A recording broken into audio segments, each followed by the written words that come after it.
Olá, galera. Sou o Saulo Freitas. Vamos para mais um podcast da Omega Invest. Mais uma vez com os nossos sócios Rodrigo Martins, Vinícius Basílio e nosso estagiário Ronaldo Fernandes. Opa, desculpa, é sócio. E hoje o nosso tema é sobre 3 investimentos para quem quer começar a investir, né?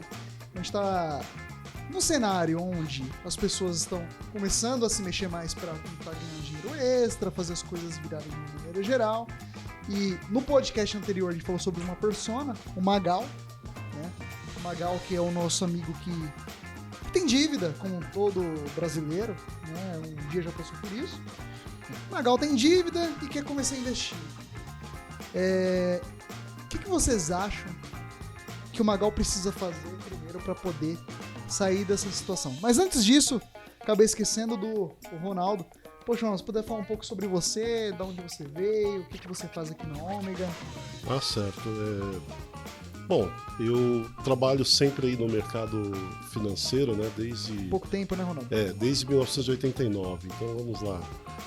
31 anos no mercado financeiro e sempre trabalhei na área comercial. Então, assim, eu tenho aí uma experiência em agências de banco e tudo, trabalhei muito nessa área. Trabalhei também nas áreas de middle, né, e corporate também, na pessoa jurídica também.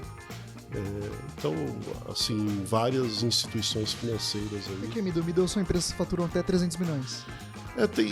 Essa visão do mercado middle, ele tem uma visão, um pouco subjetiva, porque alguns bancos eles classificam de forma diferente.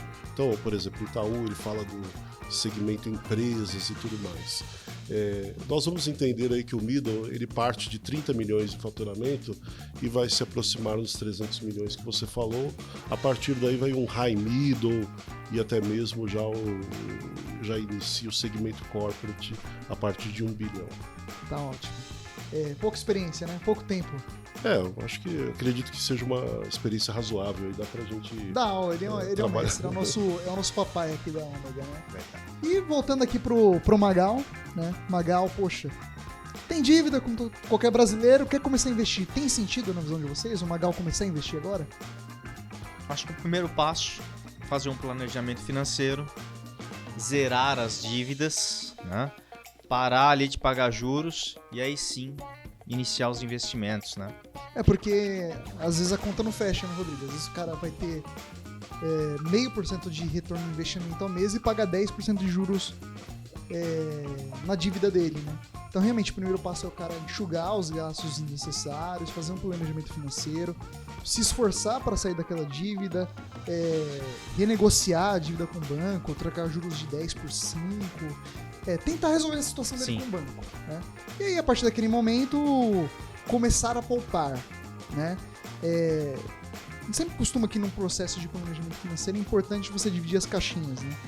Então, a primeira parte para reserva de emergência. O que você acha, Vinícius? Explica um pouco pra gente sobre reserva de emergência. O que é isso? A reserva de emergência é aquela... Puxa, você tá lá trabalhando e tudo mais, quem não é casado ou quem é casado, enfim, e te dá uma dor de barriga, né? Poxa vida, eu fui no médico, o médico me receitou lá um xarope custa R$50. Só que meu orçamento já tá todo, eu recebo lá o meu salário e já gasto tudo lá no cartão de crédito e tudo mais. E não tem esse valor de R$50 pra comprar um xarope. Sobrou, né? R$100 pra você ir pra balada no final de semana, mas acabou o gás. Exatamente. E eu não tenho isso, aí eu vou recorrer aonde? Vai pra balada ou compra o gás? Tem gente que vai pra balada. Pois é, impressionante. Mas enfim, querido. Então é importante colocar que a reserva de emergência é isso. Deu uma dor de barriga, o cara vai lá, tira o dinheiro e sabe que tem aquele dinheiro para suprir aquela necessidade. Né? Exatamente. Aí tem a segunda etapa, que a gente fala que é a construção de patrimônio, né? Que são os investimentos. Você pode correr um pouco mais de risco, né? Você pode, enfim, se comprometer um pouco mais com o prazo, né? E tem a aposentadoria, né? O que você acha, Ronaldo? Aposentadoria, o que seria investimento para aposentadoria?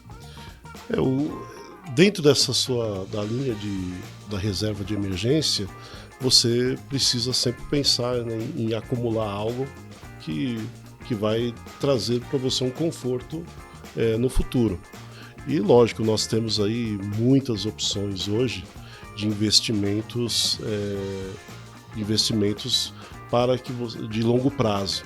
Os investimentos de longo prazo hoje nós podemos administrar com várias instituições que têm disponibilidade de produtos e não necessariamente só esses de previdência privada. Nós podemos hoje compor através do trabalho nosso aqui da Ômega.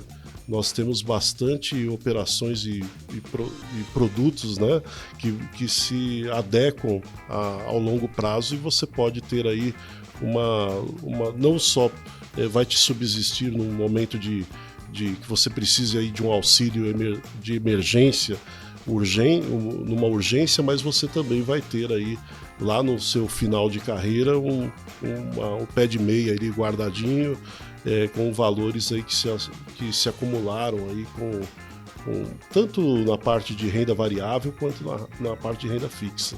Então tem muitas opções e nosso trabalho aqui exatamente é esse, né? Buscar esse tipo de investimento. O brasileiro, na sua maioria, ele é muito imediatista, né? O cara prefere viver o hoje. Poxa, mas se eu morrer com 50 anos?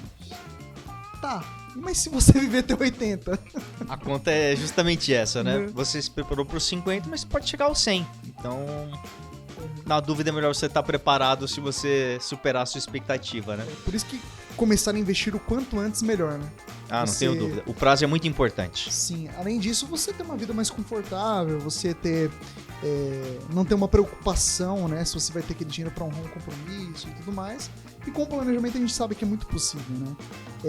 Então, partindo do pressuposto que, poxa, eliminou as dívidas, vai começar a investir. Então, reserva de emergência a gente sempre coloca ali até 6 meses, né, de renda, né? Então, por exemplo, se você tem uma renda de R$2.000, o ideal é você ter 12 mil nessa reserva de emergência, né?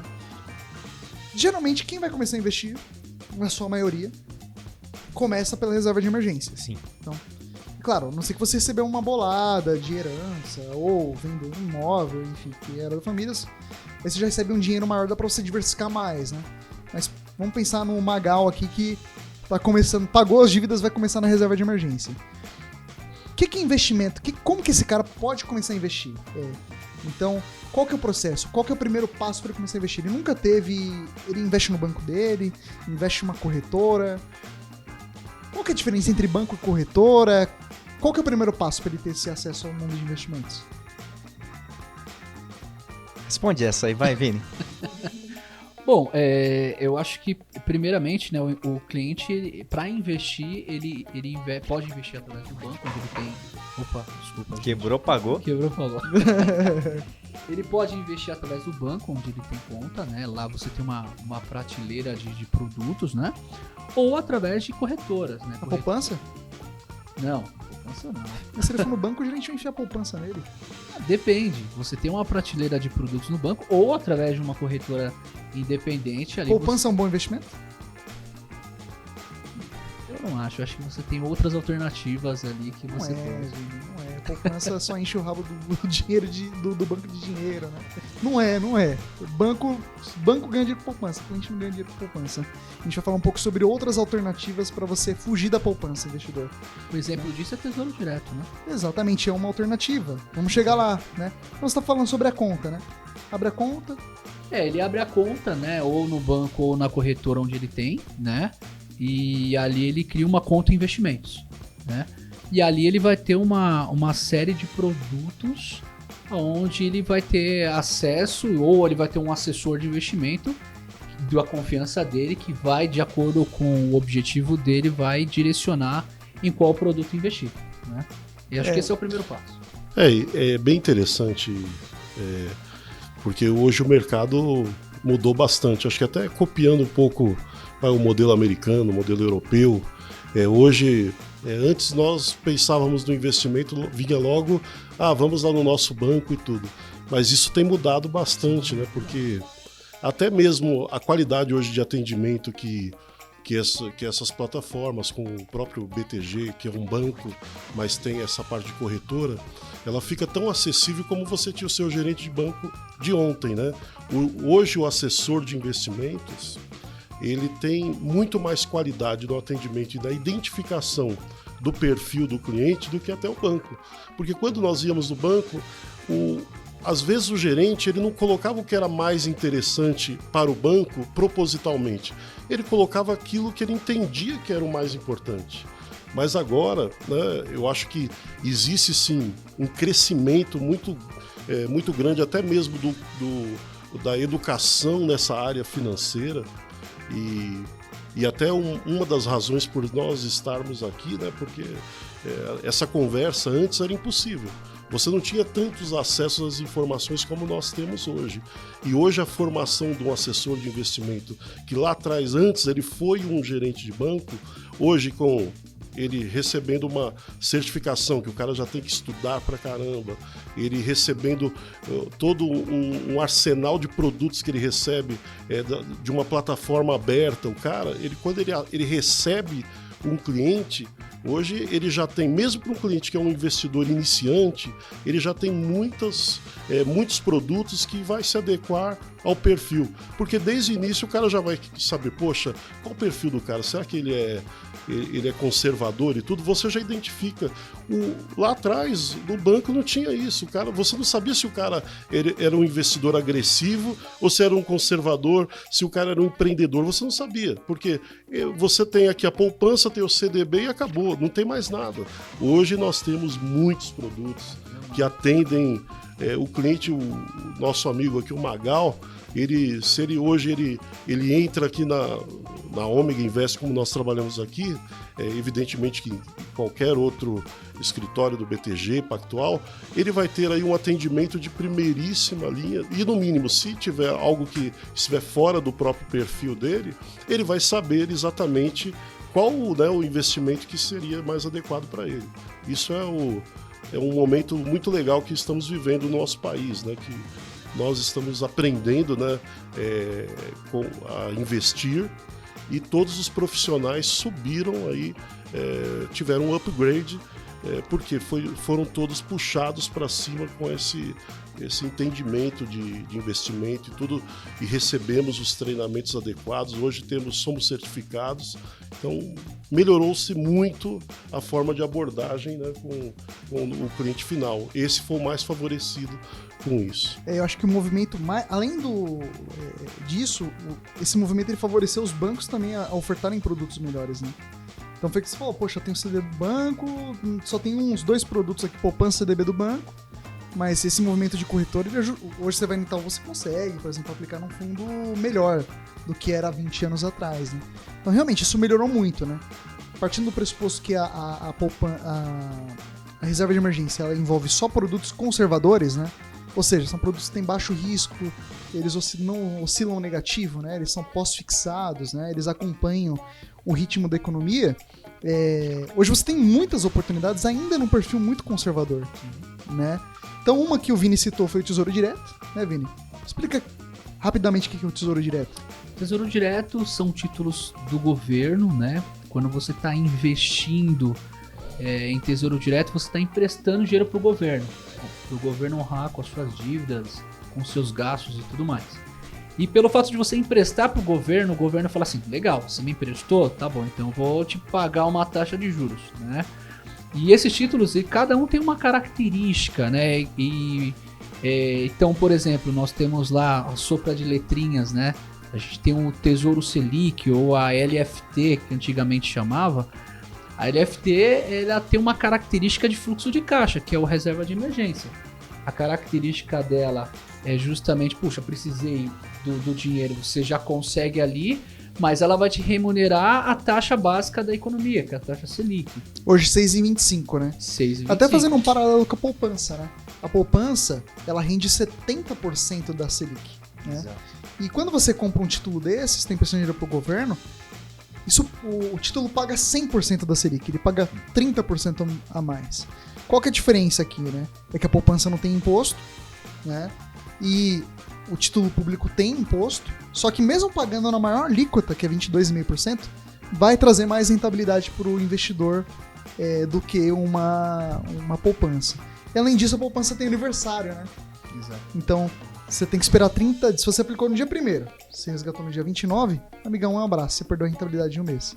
Né? Então, pense, é horrível. Você fez uma reserva de emergência, né? Contando que você precisa resgatar aquele dinheiro a qualquer momento.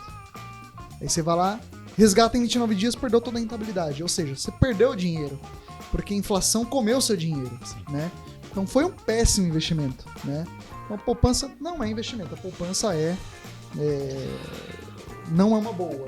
Na verdade a poupança é um produto que está caindo em desuso, porque a criação dela foi para subsidiar o crédito imobiliário, sim, que hoje basicamente não é necessário mais a poupança para fazer o crédito imobiliário, porque hoje nós temos, com os juros, essa baixa, essa queda da Selic, ela anulou o benefício que haveria na própria poupança. Hoje você faz empréstimos, créditos imobiliários com outro tipo de indexadores e a poupança, então, a finalidade dela foi praticamente desapropriada, né? Sim, é verdade. Então, poxa, você comentou sobre o Tesouro de Selic e o legal é que dizem, né, que o Tesouro Selic é zero risco, né? Por quê, Rodrigo? Você está emprestando dinheiro para o governo, né? Sim. Então, na teoria, as empresas quebrariam antes do governo, né? Então, tecnicamente é o e melhor. além disso, se vamos dizer que o governo se alavancou, está endividado, não tem como pagar a dívida, imprime-se mais moeda, sim, né? emite mais dívida, aí empurra a barriga, empurra para frente. Então a probabilidade de você ter algum tipo de problema com esse investimento vou colocar zero, vou colocar mínima, né? Mas é um dos investimentos mais seguros que tem. Mas é um dos investimentos mais seguros que tem. Então, a poupança ainda existe R$1 trilhão na poupança, né? Então, um péssimo investimento. Então, acho que essa cultura, né, que o Ronaldo trouxe de mais informação, mais conteúdo disponível, ela está tirando mais esse investidor de poupança, trazendo mais para a parte do público, né? Que foi um grande divisor de águas, né? A popularização dos investimentos no Tesouro Direto. Aí tem outra linha, né? O CDB, né? CDBs com liquidez diárias, né? Explica um pouco sobre o CDB para a galera. O que é um CDB? Da mesma forma que você pegou o título nós falamos aí do Tesouro Direto, que é um investimento, que você está emprestando o dinheiro no caso para o governo, assim, falando isso de grosso modo, né? E falando assim como se o próprio consumidor ele estivesse emprestando diretamente o dinheiro para o governo.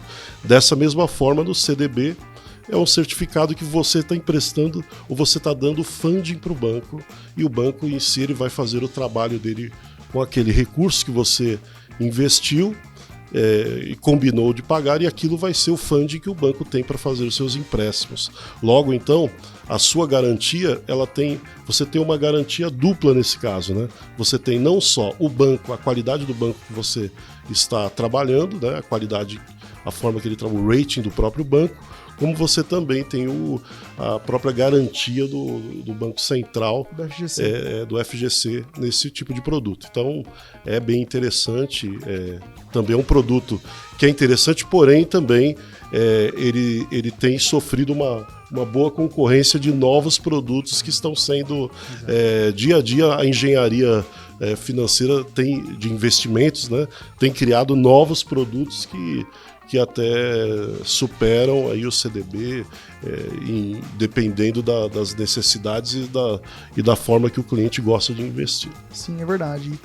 E além do banco, né, foi o que você falou, o banco ele tem o risco do banco em si é baixíssimo, de alguns bancos é baixíssimo, porque você tem índice de Basileia, que o banco não pode se alavancar muito, então isso já é uma trava do Banco Central para intervir no banco, e você tem a garantia da FGC, então acaba sendo um investimento, eu diria até que mais conservador que a poupança. Né? Saulo, eu vou fazer o seu papel aqui. Tá bom. Explica para nós aí o que é o FGC. O FGC é um fundo garantidor de crédito. Então ele é um fundo criado para proteger calotes, né? Defaults, né? A gente chama de default no mercado. Né? Então, vamos pensar, por exemplo, um banco que foi lá e quebrou. Emprestou mais do que devia, tomou calote, teve inadimplência, quebrou. Esse fundo ele serve como uma garantia Então, até 250 mil reais, se a pessoa aplicar naquele emissor, no banco X, ele tem 250 mil reais de garantia, e ele consegue diversificar isso em vários bancos. Então, por exemplo, tem 1 milhão. É caso, a gente tá falando de valores menores aqui por conta da reserva de emergência, mas tem 1 milhão. Poxa, não coloca tudo no mesmo banco. Coloca 250 em um, 250 em outro, né? E, por exemplo, aqui no BTG a gente tem acesso a vários emissores, né? Vários bancos. A gente sempre tem essa preocupação de não alocar mais do que o FGC permite, cobre, né? Então, além da qualidade do banco, que é excelente, a probabilidade de um banco grande quebrar é mínima, você tem uma segunda camada de proteção que é a FGC, né? E aí tem um outro fator, que são os fundos de investimento, né? Um outro produto aí que são os fundos de investimento, que compram títulos públicos, né? Que compra tesouro direto, por exemplo, né? Título público. Tesouro direto existe uma diferença, tem título público e tesouro direto, né?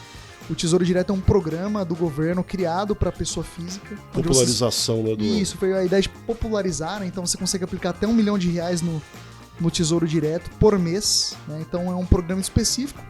E o título público é a dívida do governo em si, né?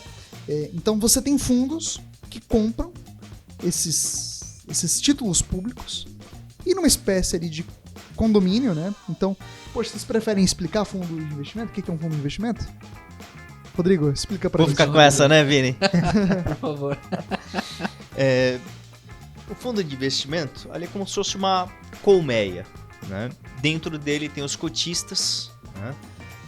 Eu gostei da colmeia, desculpa. É verdade, é bem interessante. Eu achei Muito fofo, né? que geralmente fala condomínio, mas o colmeia É. veio uma abelha na... É o Zangão, o nosso Eu Zangão. acho que o Vini aqui. quer explicar o fundo. Né? Não quero. Não quero, não, que o colmeia tirou minha atenção. Foi muito legal.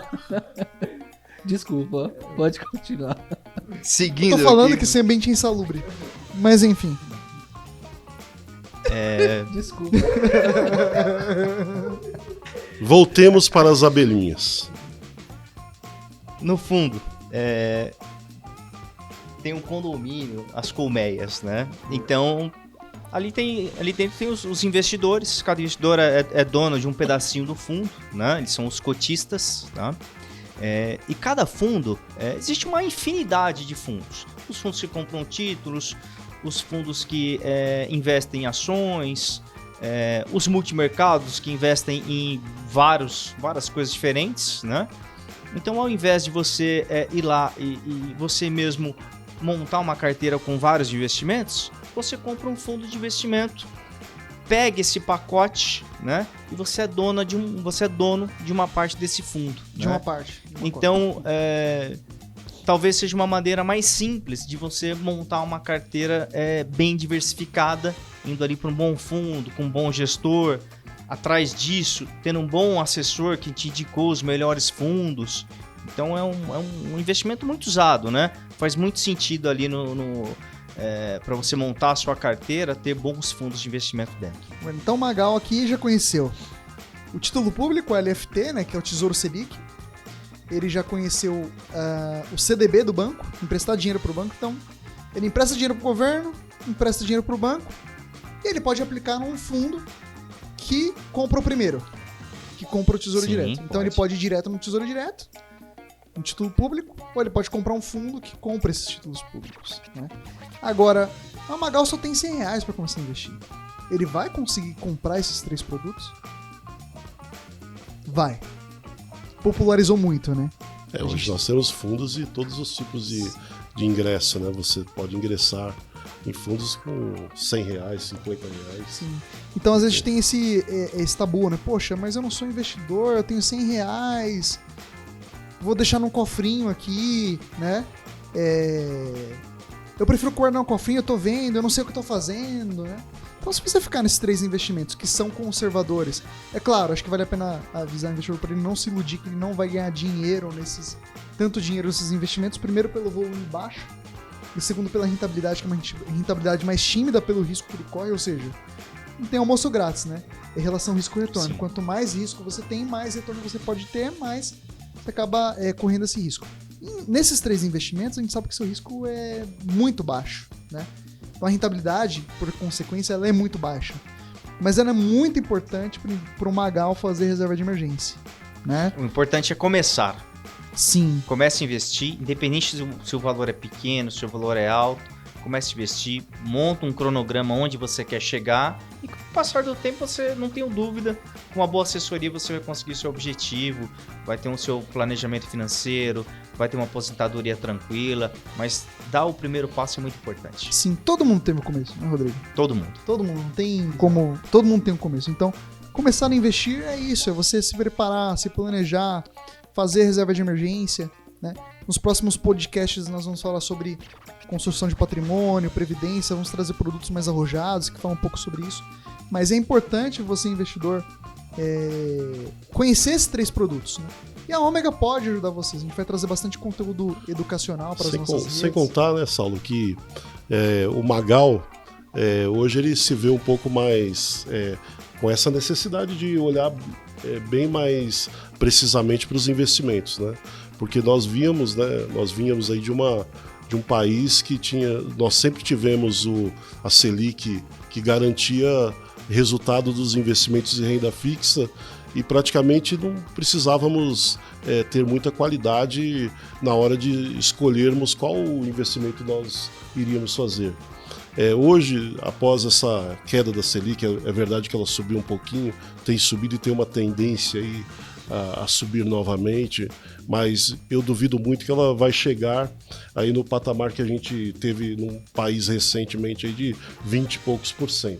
Nesse período, você não precisava trabalhar com renda variável, você punha lá o patrimônio e virava 20% no ano, praticamente você tinha 2 vezes o juro que você tem do custo real do dinheiro da inflação. Você estava sempre muito acima.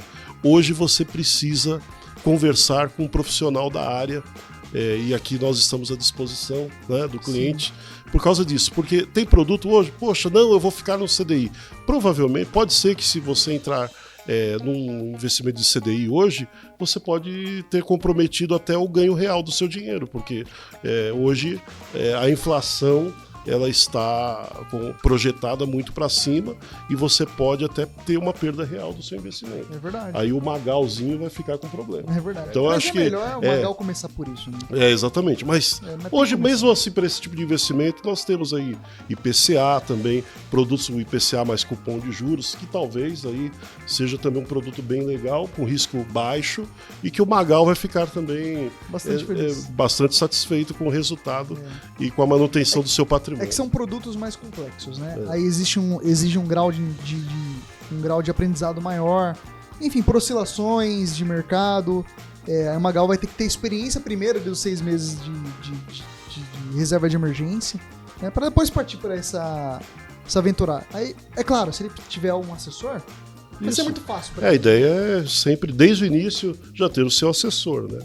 Para trazer dentro da característica de risco e de perfil, né, de investidor que ele tenha, já ter o enquadramento e o direcionamento de um produto que é um risco muito próximo de zero e com bastante qualidade e o retorno adequado. É verdade. Poxa, a conversa tá boa, mas estamos caminhando aqui para o final do podcast, né? Acho bacana porque a gente vai avançando nos temas, né? E o próximo tema a gente pode pensar em falar sobre isso, sobre pulamos a reserva de emergência, vamos para os outros produtos, né? Para ações, para previdência, enfim, investimentos mais sofisticados que envolvem mais entendimento. Poxa, agradeço por você ter assistido esse podcast. Nos siga nas redes sociais, no Instagram, no YouTube. Você seguindo, compartilhando, ajuda a gente aqui a criar mais conteúdo. Obrigado a todos e até o próximo podcast. Falou. Até mais.